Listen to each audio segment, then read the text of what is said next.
Hi, welcome back to Field Notes from Sophia. Today we're going to talk about the spiritual traps that I fell into or almost fell into so that hopefully you can avoid them and you don't have to. I took them on during awakening and they left me feeling confused, exhausted, hypervigilant, which wasn't great for someone who needed a lot of nervous system healing. Um, you know, because the universe is a mirror and it mirrors everything back to you. The one part that people don't tell you is that it's actually filtered through love. It's not just a mirror. I mean, it's a mirror, but you're allowed to use discernment. Let's go over it. If you want it, you have to buy it, because this was one of the things that people said. That if you want it and you don't buy it, that you're signaling to the universe that you're not worth it, that you don't have, that you're not worthy of having it. But for someone who is, evaluating their relationship to goods and things and material possessions, that is like a really dangerous message. you know um Sometimes buying the thing does not prove your worth. Okay, sometimes restraint is self-love, not scarcity. Like, sometimes you're saying, I'm gonna save this for a rainy day, not another item that I need. It's really just capitalism dressed up as spirituality, because like abundance comes in all sorts of ways. Like, you can finding the perfect coffee table free on the side of the road is a form of the universal abundance theory. I mean, it's like, oh, hey, you needed a coffee table, you couldn't afford one, look, here's one provided for you, and just be grateful for it. Another example of abundance I was at the docks, and there were ducks, and there was a stale bagel there. I was like, thank you for this abundance, and I could feed the ducks. So abundance comes in a lot of forms, including like friendships and all sorts of relationships, community, things like that. It's starting to rain, bear with me. And I thought I was signaling lack, but it was better to signal discernment. Generic brands don't mean that you're worth less. In fact, it's another form of abundance. So abundance comes in forms like people who are extreme couponers. That's just a form of abundance. Like, if you have the patience and willpower to sit and do that, that's a form of abundance. Generic brand stuff is another form of abundance. Just be grateful for it. You have to decide what your values are. Another good example of this is like permaculture, like people who really do not throw anything away unless it's absolutely unsalvageable. Well, that's permaculture. That's partnership with Gaia. That's saying, I don't want to put anything in the landfill because I can make use of it. Tell me those people aren't blessed by Gaia. They are. And I wasn't choosing the cheaper option because I was unworthy. It was because, you rebuild your relationship with value. Here's another one. If you're breaking down, you're attracting more negativity. And this was really challenging because my awakening was spontaneous, and I now know it was like a Kundalini spontaneous awakening. And what happens is you purge a lot emotionally. It's called de-armoring. Like, you're removing a lot of things that don't serve you. And the whole time I was kind of panicked about it, because I was like, if the universe is a mirror, it's only going to mirror back what I'm doing, and it's only going to give me back more purges. And that's pretty traumatic to take on, because you're like, I need to cry and I have to cry and get rid of all this emotion, but I can't. The universe doesn't go, oh, you're sobbing, here's more hardship. It doesn't work like that. It's more like, oh my gosh, you're healing yourself, let's give you more healing. Let's look at it that way. And I really do think that that's like a trauma response, that you're like, I can, because we're so programmed, we're so traumatized from the time we're born, just with societal conditioning and gender conditioning. There's lots of things that go into this, including like our own self-worth and self-love values, that have to be worked on. And like I said, source filters everything with love. You're allowed to feel everything. And that's not a vibrational sin. You're allowed to feel angry when injustice happens. You're allowed to feel angry if you lose someone, or if you lose a pet. You're allowed to grieve and go through those things. You're here for the human experience. So, be kind to yourself. The whole you must be high vibe at all times. This was really challenging for me because I felt very high vibe, but my like nervous system was like, we are not safe, we are not safe, we are not safe. So it was this really stretched push and pull kind of a thing. And like, it's interesting because when you fast, you feel really like clear and all of that. You feel very clear, very plugged in, but you're also very detached. And one of the things is like when you're detached, it's like really hard to do shadow work because you're like, I'm just going to transcend it all, you know, which you can, but then eventually you have to eat. You'll be in a little bit lower frequency because of it, and things will start wafting back. So, you know, sometimes you're in low vibration. Make the most of it. That's what I say. Like, if you're gonna feel sad all the way and get rid of it. If you're gonna feel angry all the way and get rid of it, or channel it into like cleaning your house, or, you know, you can channel whatever energy you want into something that's productive or positive. And, you know, it's really hard when you're doing dishes or laundry. I mean, like, I do try to do things like I'm doing this for myself, you know, but to be high vibrational and be excited about it, that's challenging for me. Like, you know, you don't have to giggle your way through trauma to make it count. Like, you're allowed to feel how you want to feel. I mean, I always think it's good to end on a laugh, but like, you know, I love that line from Steel Magnolias where Dolly Parton says, laughter through tears is my favorite emotion, because that is really true. It's like when you cry and you release all of this and then you laugh afterwards, it's like a seal. It's like, okay, we're okay. It's like your whole system goes, okay, we're okay, you know. This one really got to me. This was the one that I could never connect, right? Like, everybody's here to heal themselves, which is true. But like I always say, we're not supposed to do that in a vacuum. We're not supposed to be, I really thought I couldn't lean on anybody, that I had to do it all on my own, that, you know, that I was in my own silo and it was only my responsibility, which technically it is, but it doesn't mean that you can't get help or community. Like, but this is the kind of thing that was out there, and I was spontaneously awakened, and I'm like, okay, I'm looking for education on this. And I was like, okay. And we do honor free will, but we don't abandon people. And the thing I couldn't connect was, okay, I'm here to heal myself and I'm here to elevate the collective. But but we're alone, we're in a silo. Like, you know, make it make sense, because how can we be here to help the collective? And our light does help the collective. When you're awake, the higher your frequency, the more it helps the collective. I mean, and I'm somebody that's a collective transmuter, even though I've closed the gate on that. And I'll do a video on that in case you are too, but that just means you take on emotions from the collective and you cry them out, dance them out, whatever, but you feel them more than most people.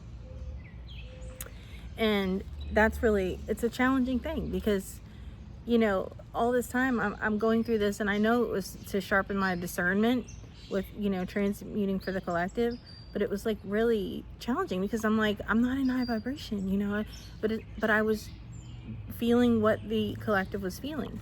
But it's also a little bit of a trap to feel like you have to be high vibration all the time, you know. Like, it's great when you are, but it's better to clear space so that it you know, so that it rises to the surface naturally. You know, if you clear your shadow or love your shadow into integration, then those joyful moments will come up easier, you know, because you'll be seeking them out, or, you know, when they happen spontaneously, you'll enjoy them.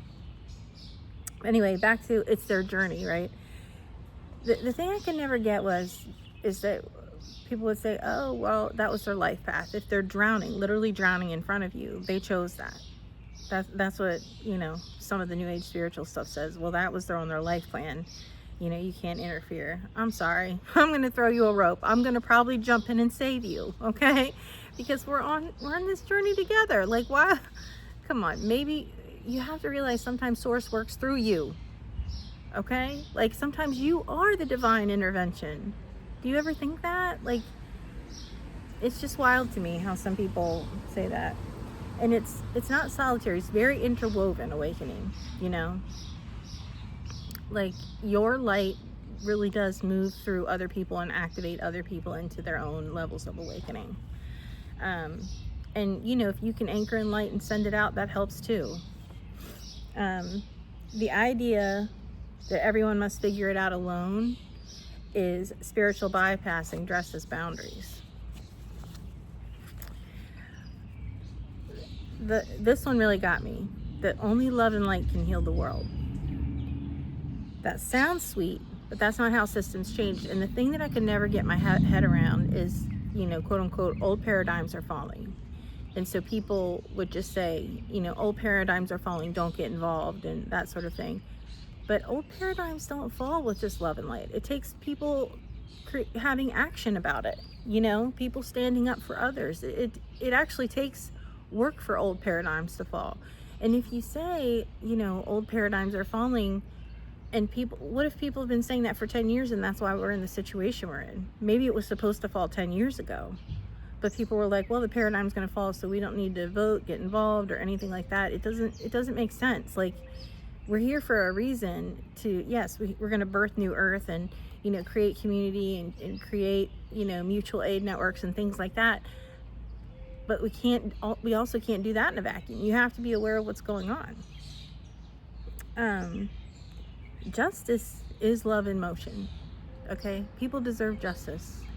And I have justice codes. This I know about myself. Like, even after awakening, it was just something I could not let go about myself. Like, I'm someone who wants to enable justice, to facilitate justice where I can, even if that's my voice, my presence. Sometimes I do it energetically, because of who I am physically. Like, if I go into certain very densely charged spaces, it really affects my energy body. Like, really affects it. But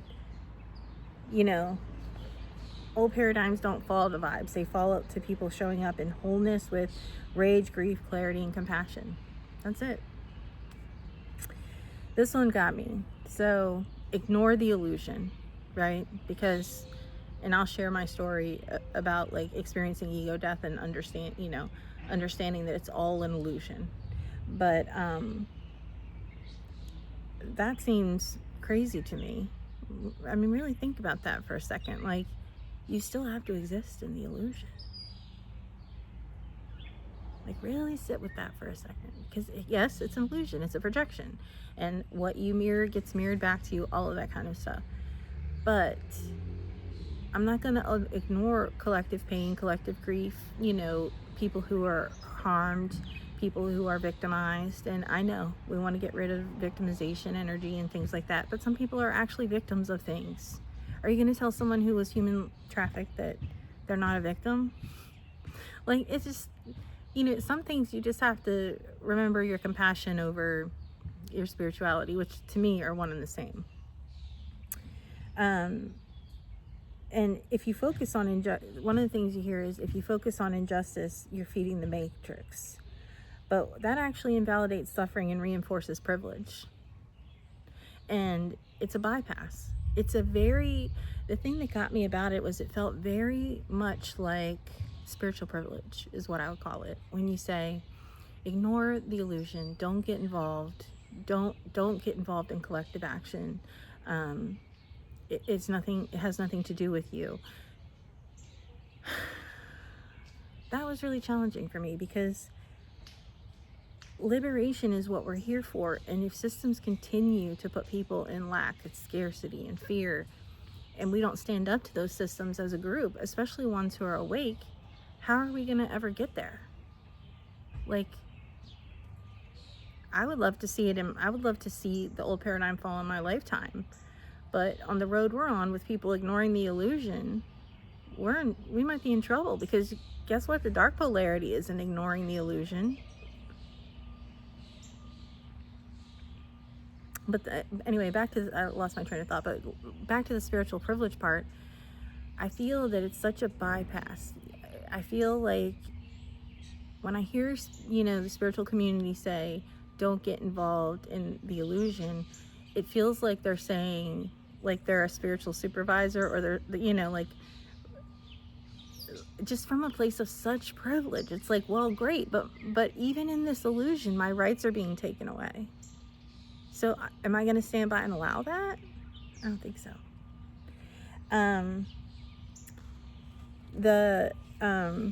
You created this, that everything in your reality is your manifestation. So if it's painful, it's your fault. That one's a real problem, because your pain is very real. And yes, you created a lot of it, but not all of it. Not all of it. I mean, especially before awakening, like before you understood that it's a mirror and everyone is you pushed out and every trigger is for your growth. But you know, a lot of things that happen to you, yes, were for your own soul growth, but that doesn't minimize the human impact. You know, you still are living in a human body. You're allowed to process what you experienced as a human, and you can do that however you want. If you want to transcend it, RJ Spina is your guy. Watch all of his stuff. It's great, and I transcended a lot using his techniques. But some of it, like when I've had to do ancestral healing and things like that, I can't transcend it. I literally have to like go into it, pull it out by the roots, cry it out, and then, you know, verbally release it and, you know, heal my ancestors that way. And not every hardship is a personal failure. Some of it is legacy, some of it's life. This is one. If you're not grateful, you'll block your blessings. Any dissatisfaction means you're not ready to receive. This silences discernment and keeps people stuck.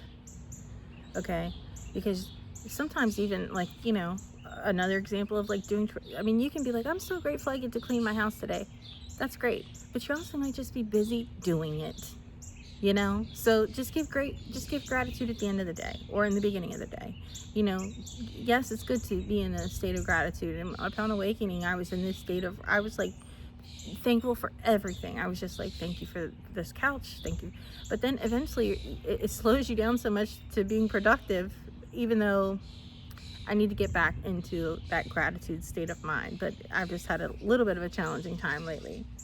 I can be grateful and want better. That's not a blockage, it's evolution. You can be like, in fact, I would say being grateful for where you are now is the key to getting to a better place. You know, be great. You can even be grateful for the challenges you face, because you're going to gain wisdom from it. So that's what we're going to do.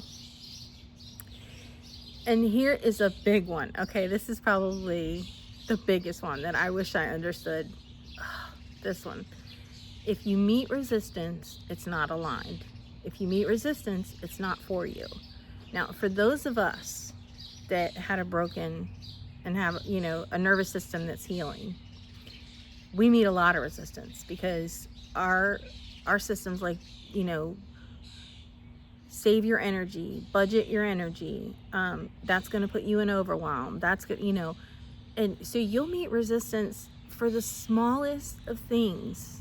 And I really mean this. And there's so many people who are like me who had burnout, or one of the things that requires nervous system healing is like long COVID. There's lots of things like that cause, you know, if you've had decades of trauma and you're trying to heal that, you're going to meet resistance when you start doing things again, you know. But what it requires sometimes is for you to breathe through it and push through it. You know, it's, and I'm sure that there are people who are in just such high frequency that all the time, you know, that they've cleared enough in their, you know, of their ego, mind, identity, and integrated enough that they understand the difference between resistance they have to push through and ones that they can just leave behind. But I'm just not there yet. You know what I mean? I experienced that early on awakening, but I was also still avoiding things because I was still in kind of a state of overwhelm. So I just want you to know that there's lots of ways to release resistance when like doing things, but sometimes you just have to push through it. I mean, it's still life. You know, there are still things that we don't like to do, like checking emails or, you know, paying bills, or, you know, or maybe some people love to do it. To me, it's like, okay, this is what we're doing today. Sometimes a good way to say it is resistance is just a trauma flare. You know, you feel this resistance, but it's the trauma in your system that you're feeling, you know, nothing else. And if I'd only followed the ease equals alignment, I would have never healed. Like, I would have never gotten things done. I still have things I need to get done, but you know, I'm getting there. So, and I'm learning more just about me and my own system, and what it looks like to walk healed, basically. So those are some of the spiritual traps. Tell me, what are some of the spiritual traps you have fallen into that you have found don't serve you at all? And I would love it if you like and subscribe and check out some of my other videos. And I just want to remind you that the universe loves you, source loves you. You are so guided, so supported. You can always ask for help. And I love you. Have a great day.